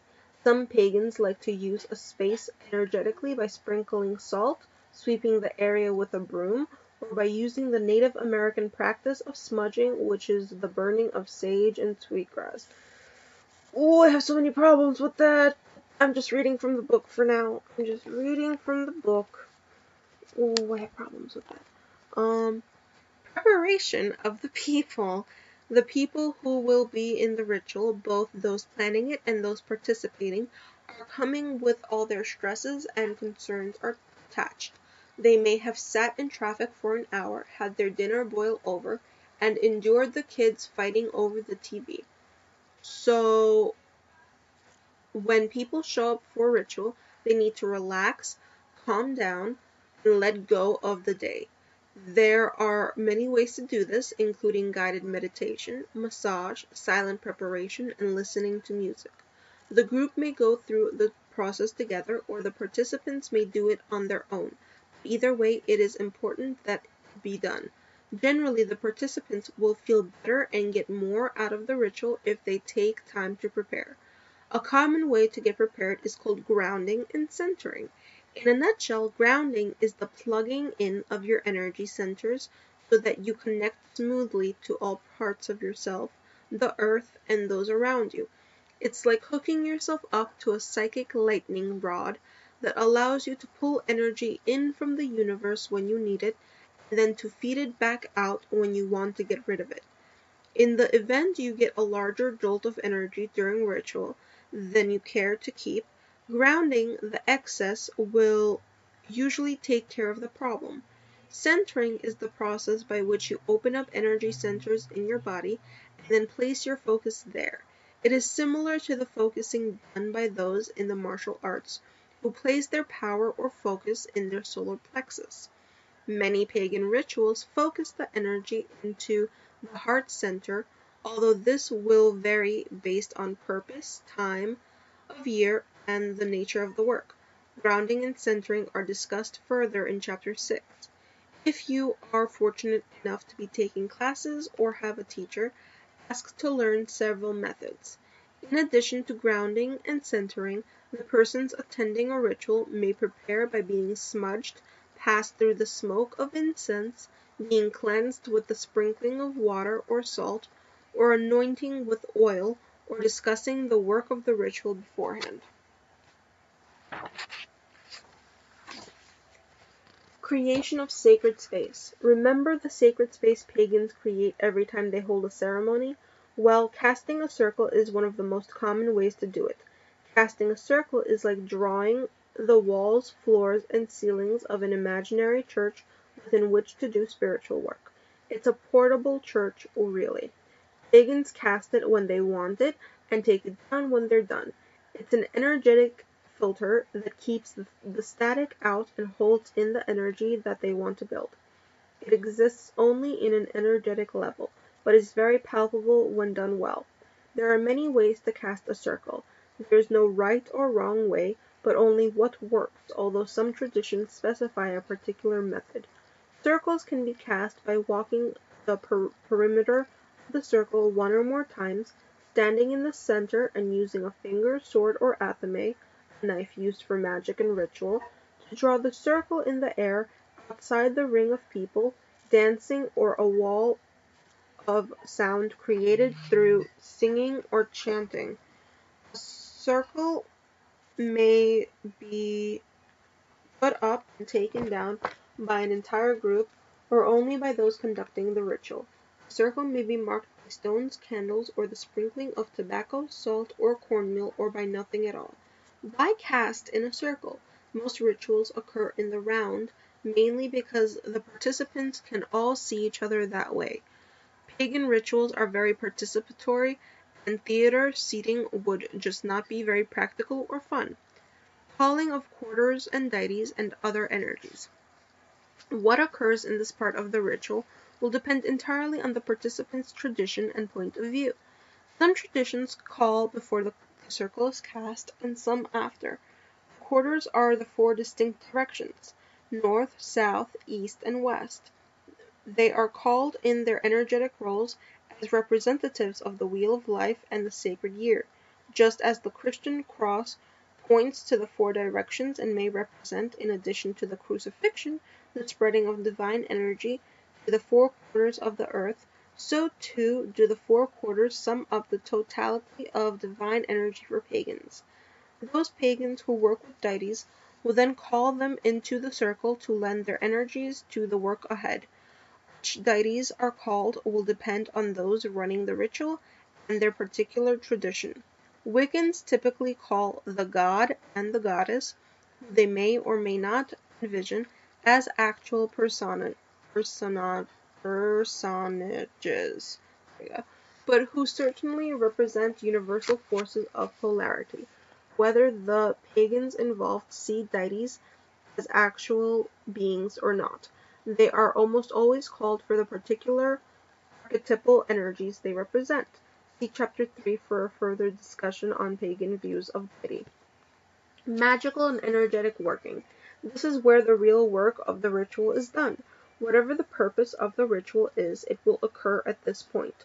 Those who design and plan the ritual decide what magical and energetic working will be done, and usually make it known the participants beforehand. They may decide on a working that is based on a theme or is related to the season of the year. Common purposes of rituals are healing, prayer, empowerment, manifesting a desire or goal, experiencing spiritual connection, and specific projects. Specific projects may include magical work designed to affect weather, lower crime, or send help to someone in need. See Chapter 6 for a more thorough discussion of magic. Dismissals. This section marks the ending of the ritual. Going in reverse order from how the ritual began, any energy raised in the magical working is first thoroughly grounded when the deities and four directions are thanked and their energies released. Finally, the circle is taken down and the ritual is over. After the ritual, it is typical for there to be drumming, dancing, and singing, and sometimes feasting and partying.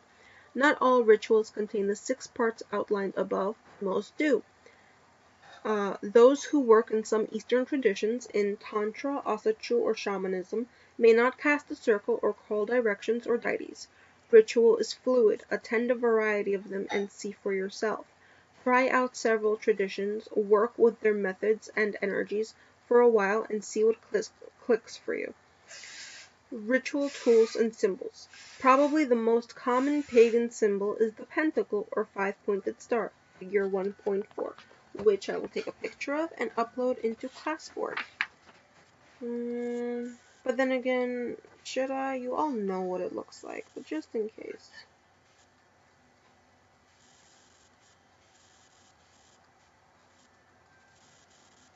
Okay.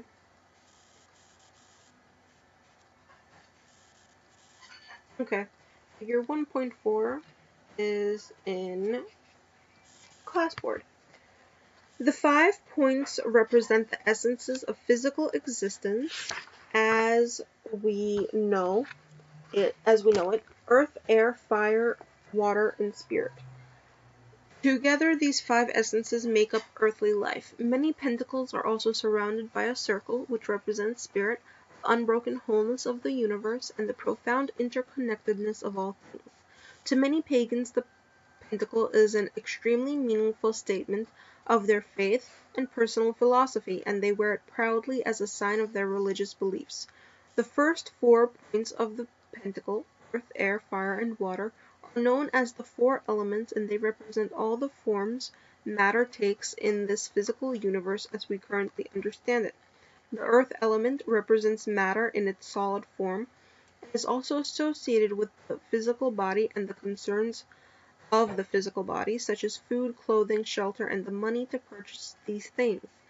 The air element represents matter in its gaseous form and is also associated with mind, thought, genius, and inspiration. The fire element represents matter in its plasmic form and is also associated with spirituality, willpower, passion, and creativity. The water element represents matter in its liquid form and is also associated with the emotions, the subconscious, wisdom, and intuitive work. As we've already seen in our discussion of the Wheel of the Year, each of these elements are associated with a direction: earth with the north, air with the east, fire with the south, and water with the west. Each of the directions is further associated with a stage of life: east and air with the sunrise and the spirit of youthfulness, south and fire with the productive, abundant, creative time of adulthood, west and water with the reflection and wisdom during the sunset of life, and north and earth with the elderhood and stepping over into death. Each of the elements is further associated with certain tools, colors, sounds, perfumes, animals, minerals, gemstones, herbs, trees, or flowers, which are too numerous to cover thoroughly here. When pagans prepare for a ritual, they frequently include these associations, known as correspondences. A table in the north, for example, may be covered with a dark-colored cloth and decorated with black, green, or brown candles. Some crystals, stones, ears of corn, a container of salt or cornmeal, and even a buffalo skin. The ritual tool associated with the north is the staff, a symbol of age, experience, wisdom, and the solidity of the physical realm. In the east, you may see a table covered with a green, yellow, or white cloth and decorated with candles of the same colors, incense, feathers, bells, or a fan. The ritual tool associated with the East is the sword, which represents the power of the mind and the ability of thought to cut through all distractions. In the South, you may see a table covered with a red or orange cloth and decorated with red candles, incense, desert sand, representations of snakes, salamanders, or the coyote. The ritual tool associated with the South in some traditions is called the athame, pronounced athame or or athame, emphasis on different syllables basically, which is a knife, and in other traditions it is the wand. Both the athame and wand are phallic symbols, um, represent action, intention, and energy as they are projected by the practitioner into the outer world. Athame and wand are used as extensions of the hand, while the person directs energy through them.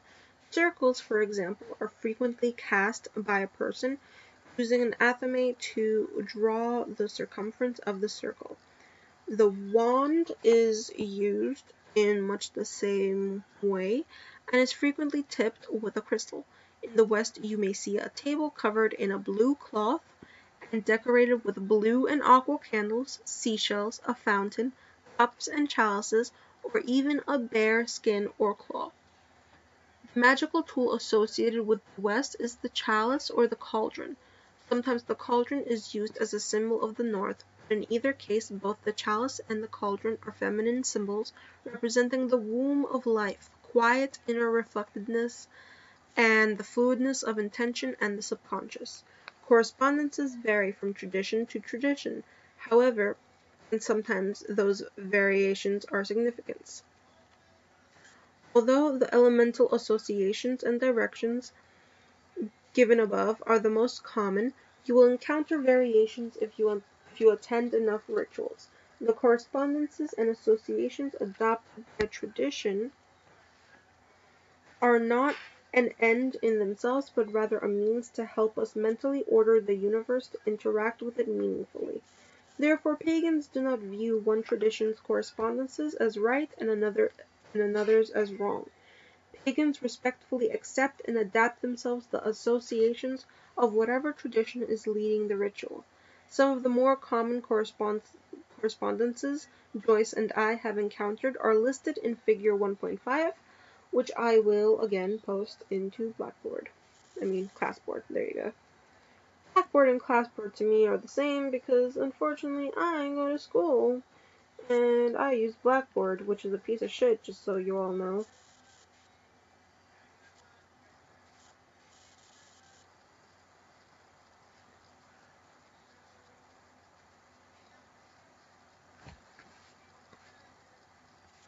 I believe I just saw a mosquito, and I really hope that was not it because I will murder the fucking thing.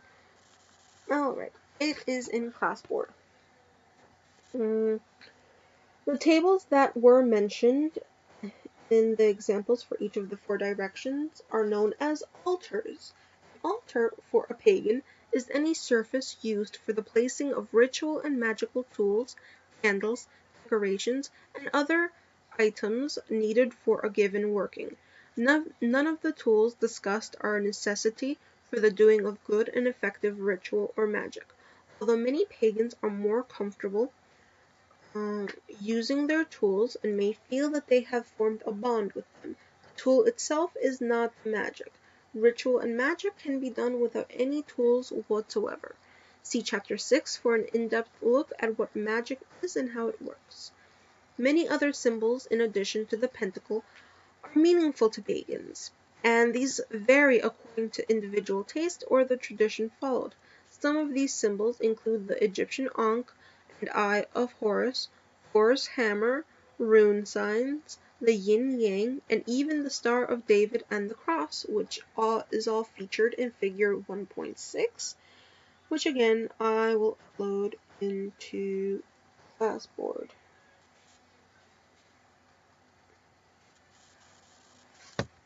in just a moment.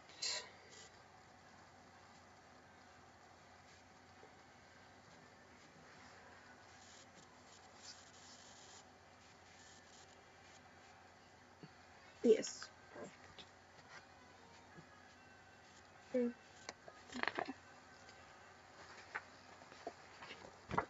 Is ritual all pagans do? Formal ritual, privately or with a group, is only part of what pagans do to nurture themselves spiritually and celebrate the sacred year. There are a multitude of other spiritual practices that are popular with pagans. These include meditation, prayer, tai chi, martial arts, tantra, working with herbs and essential oils, aromatherapy, camping, massage, healing, belly dancing, vision quests, tarot readings, other forms of divination, retreats, gardening, reading and studying, ecstatic sex, nature walks, learning an ancient language, magical cooking, weaving, sewing, and on and on. Pagans are open to so many cultures and ways of connecting spiritually that there are few activities that cannot be made a part of their spiritual practice. What do pagans believe? When describing pagan beliefs, the question, which pagans, arises. Shall we talk about what Wiccans believe, or Ossetru, or Centarians? These groups are so diverse that we cannot define all of paganism by looking at only one tradition. Critics tend to seize on this diversity as a sign that pagans don't believe anything, but a quick illustration will show that Christians are in much the same situation. Let us say that we are asked to define what Christians believe about baptism. First, perhaps we can say that all Christians must be baptized. There are, however, several denominations where baptism is rarely practiced and is not a requirement for membership, while in other groups baptism is an absolute requirement. So we cannot say baptism is or is not required, but only that the practice varies. Let's keep going. Perhaps we can say how and when Christians are baptized, such as baptisms are performed on infants by the sprinkling of water. Once again, there are strong denominations that not only do not practice infant baptism, but condemn it strongly. A hot debate rages in some circles as to whether sprinkling even qualifies as baptism, and accept no baptism that hasn't been accomplished by complete immersion. Looks like we can't say anything definite about the age or method of baptism either, but only that the practice varies. Let's try one last time. Surely we can say something common about baptism that is true for all Christians everywhere, like at least the baptized person is alive. That seems pretty obvious, don't you think? Not so fast. At least one denomination routinely baptizes for dead people and does so by the millions. Shall we conclude, then, that Christians have no definitive beliefs about baptism? Of course not. It's no more difficult to accept diversity in pagan beliefs and practices than in Christianity. If so, it is possible to distinguish pagans from the rest of the religious universe through certain principles that are held, for the most part, by many pagans regardless of tradition. The principles of paganism. The principles of paganism presented below are not drawn from any one pagan tradition, but are our synthesis of principles encountered in a variety of pagan traditions. Many pagans we know agree with most or all of these principles. These principles are not a list of beliefs a person must adopt in order to be a pagan. Rather, they are statements that embody paganism's worldview that point to the development of one type of relationship with the universe and the divine rather than another, and that outline the direction in which spiritual and personal growth might proceed for a pagan. Actual beliefs adopted by pagans on these issues are not as important as the underlying process of spiritual growth and personal development these principles represent. It is our opinion that spiritual maturity tends to express itself in similar ways at common stages of development, regardless of a person's culture or religion. We hope to present a study of this pattern of spiritual growth and its particular application to pagans and paganism in future books. In the meantime, we offer these principles both as concepts most pagans agree with and as a direction in which spiritual growth may likely proceed for persons who choose to pursue a pagan path of development. 1. You are responsible for the beliefs you choose to adopt. You are... Jesus, I think I just saw a mosquito fly by me and that was like a split second of a heart attack. You are responsible for the beliefs you choose to adopt. You are in control of what you choose to believe, especially when it comes to ideas about spirituality, ethics, values, the nature of the divine, the nature and purpose of the physical world, and your place in it. The power to choose your beliefs resides in you, not in an institution, church, or government. It is important that you take responsibility for the beliefs you adopt because beliefs act as templates around which you build your reality. You will tend to interpret experience and information to fit what your beliefs tell you to expect, while filtering out information that does not fit. To a great extent, then, your beliefs shape both the interior and exterior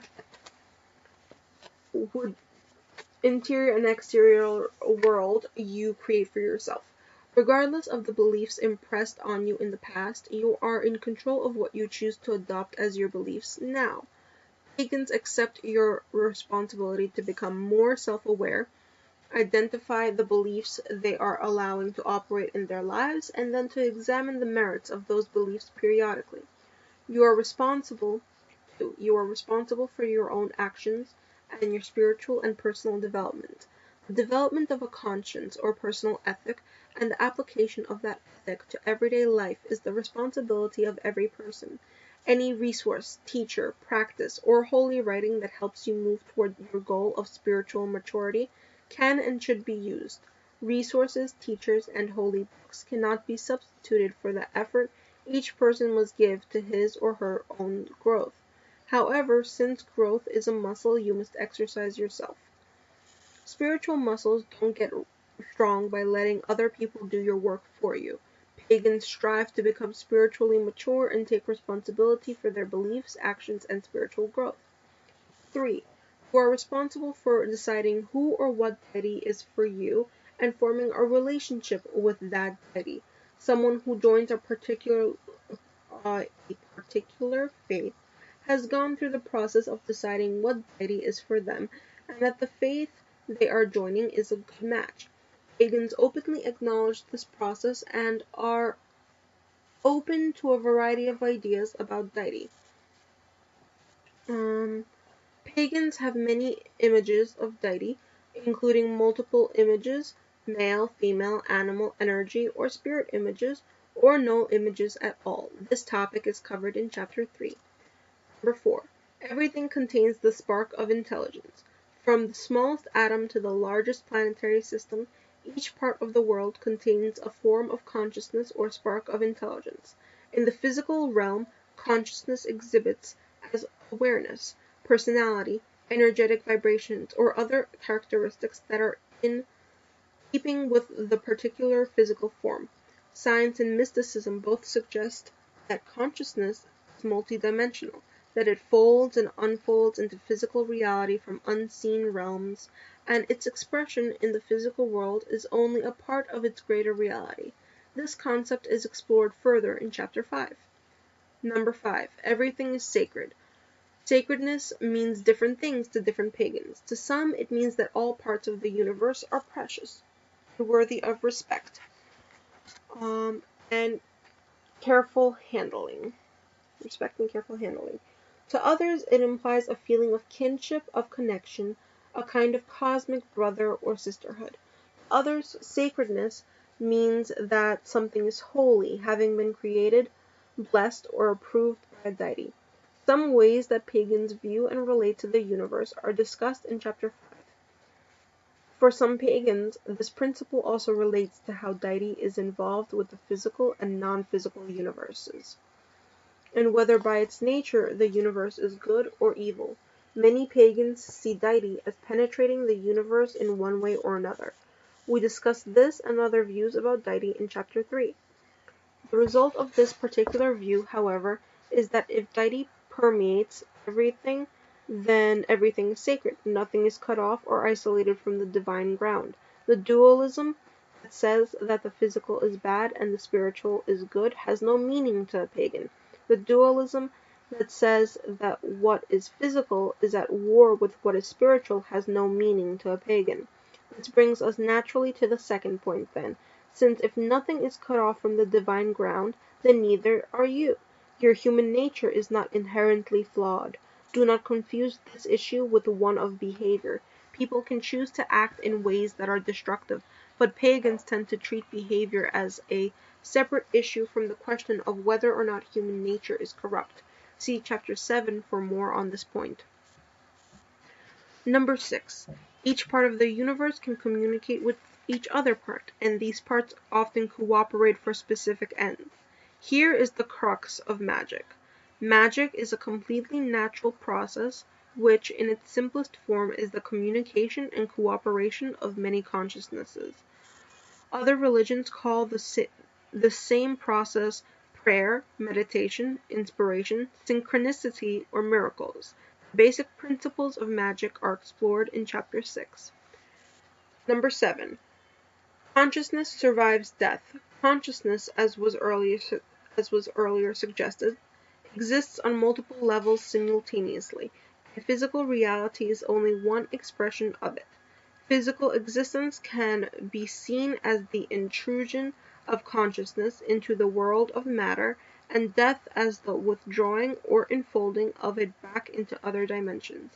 Pagans hold a variety of views of what happens after death, and most, though not all, believe in an afterlife. This topic is explored further in Chapter 7. And these I will post in classboard because these are questions to discuss, journal prompts, and keys to success. So these are important to put into classboard.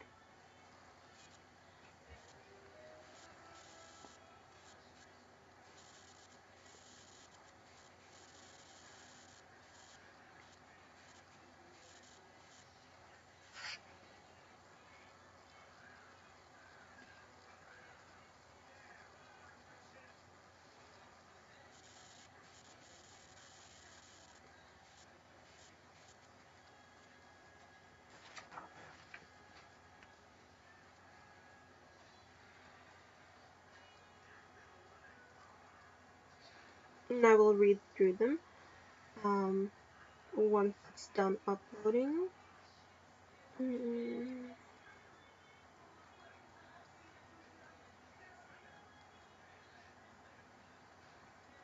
Perfect. Alright, perfect. So, well, the questions we don't really need to read through, neither the journal, more of the keys to success. If you are looking for pagan events such as festivals and conventions, or want to find a teacher or a group, then here are some suggestions in the order we would try them. Go to your local metaphysical bookstore. Once you're there, talk to people, ask about classes, groups, and gatherings. Tell them what you're interested in and ask them to help you make connections. Pick up whatever flyers and calendars you can find and check out what's happening locally. Buy a few periodicals that have calendars and contact information on them. Get on the internet and search for groups and activities in your area. Check out what festivals and gatherings are planned for your region. Sign on to some chat lists. Spend a few afternoons surfing and see the variety of traditions that are available. Go to rituals and other gatherings.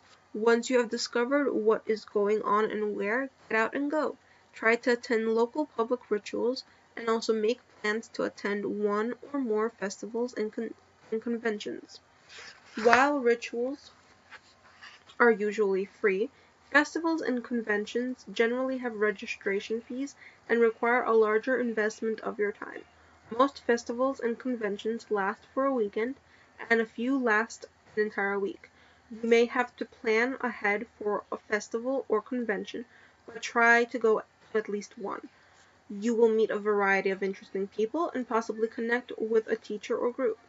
Take classes. Try to find classes or a teacher in your area. Some groups offer training for new pagans. Books are fine to start with, but there is no substitute for hands-on experience. Join an organization. Some towns, cities, and regions have councils and planning groups that plan and put on pagan events and lectures. hold open circles, or work to build up a pagan community in their area. Searching the web will help you find these groups. Ask around at rituals and festivals. If there is a pagan organization near you, you'll find out about it. Then sign up. Become a member and, if possible, volunteer to help plan and put on events. You'll get to know a lot of pagans this way and have fun while you're doing it. That concludes chapter 1.